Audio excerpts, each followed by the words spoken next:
Theodore Boone woke up in a foul mood. In fact, he'd gone to bed in a foul mood, and things had not improved during the night. As a few rays of morning sun lit his room, he stared at the ceiling and tried to think of ways to avoid this entire week. Generally, he enjoyed school, his friends, the teachers, most of the classes, debating, but there were times when he just wanted to stay in bed. This was one of those times, the worst week of the year. Beginning tomorrow, Tuesday, and running through Friday, he and every other eighth grader would be stuck at their desks taking a series of dreadful tests. Judge knew something was wrong, and at some point had left his spot beside Theo's bed and assumed his spot on top of the covers.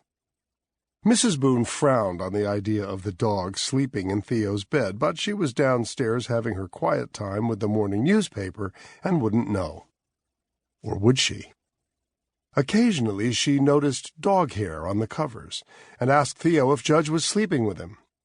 Most of the time Theo said yes, but quickly followed the admission with the question, "What am I supposed to do?" He couldn't watch the dog while Theo, was sound asleep, and to be honest, Theo didn't really want the dog in the bed with him. Judge had the irritating habit of stretching himself out smack in the middle of things and expecting Theo to retreat to the edges, where he often came within inches of crashing to the floor and waking up with a sore head. No, Theo preferred that Judge sleep on his little doggy bed down below. The truth was, Judge did whatever he wanted to do, and not only in Theo's room, but in every room in the house. On days like today, Theo envied his dog. What a life! No school, no homework, no tests, no pressure. He ate whenever he wanted, napped most of the day at the office, and seemed unconcerned about most things. The Boones took care of his needs, and he did anything he wanted. Reluctantly, Theo got out of bed, rubbed his dog's head, said good morning, but not with as much enthusiasm as usual, and went to the bathroom. Last week, the orthodontist had readjusted his braces, and his jaws still ached.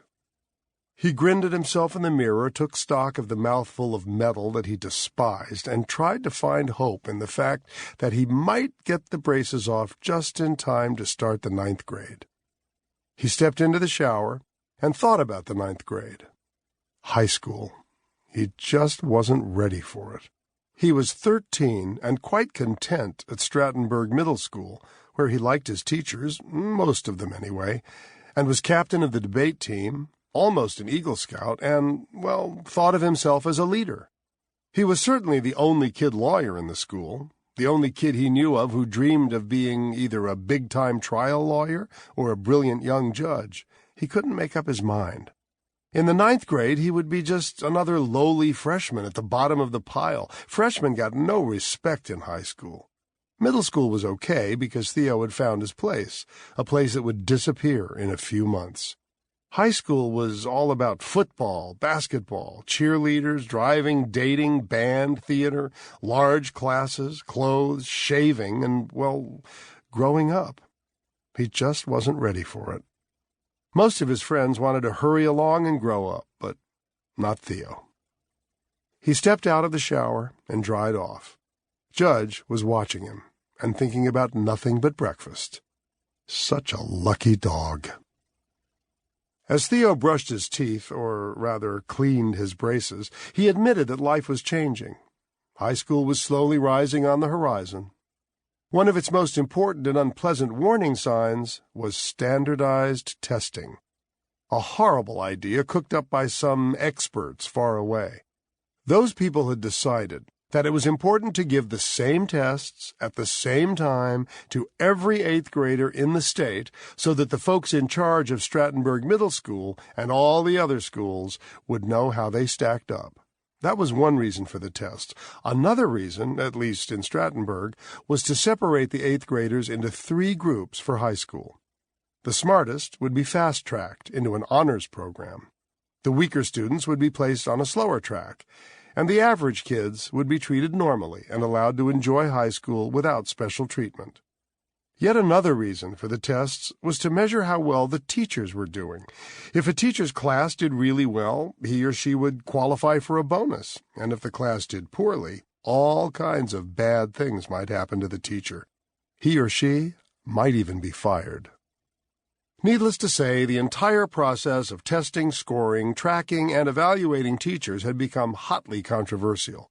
The students, of course, hated it. Most of the teachers didn't like it. Almost all parents wanted their kids in the honors classes, and almost all were disappointed. Those with kids on the slow track were mad, even embarrassed. And so the debate raged. Mrs. Boone was firmly opposed to the testing, so, of course, Mr. Boone supported it. The family had talked about testing for weeks, over dinner and in the car, and even while watching television. For a month, the 8th grade teachers had been preparing the students for the tests. Teaching to the tests was the favorite description, which meant no creative teaching was being done and no one was having fun in class. Theo was already sick of the tests, and they had not even started. He dressed, grabbed his backpack, and went downstairs, Judge at his heels. He said hello to his mother, who, as always, was curled up on the sofa in her robe, sipping coffee and reading the newspaper.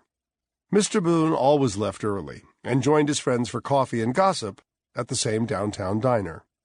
Theo fixed 2 bowls of Cheerios and put one on the floor for Judge. They almost always ate in silence, but occasionally Mrs. Boone joined them for a chat. She did this when she suspected something was bothering Theo. Today, she entered the kitchen, poured more coffee, and took a seat across from her son. "What's up today?" she asked. "More reviewing, more practicing how to take the tests." "Are you nervous?" "Not really. I'm just tired already. I don't do well on these tests, so I don't like them."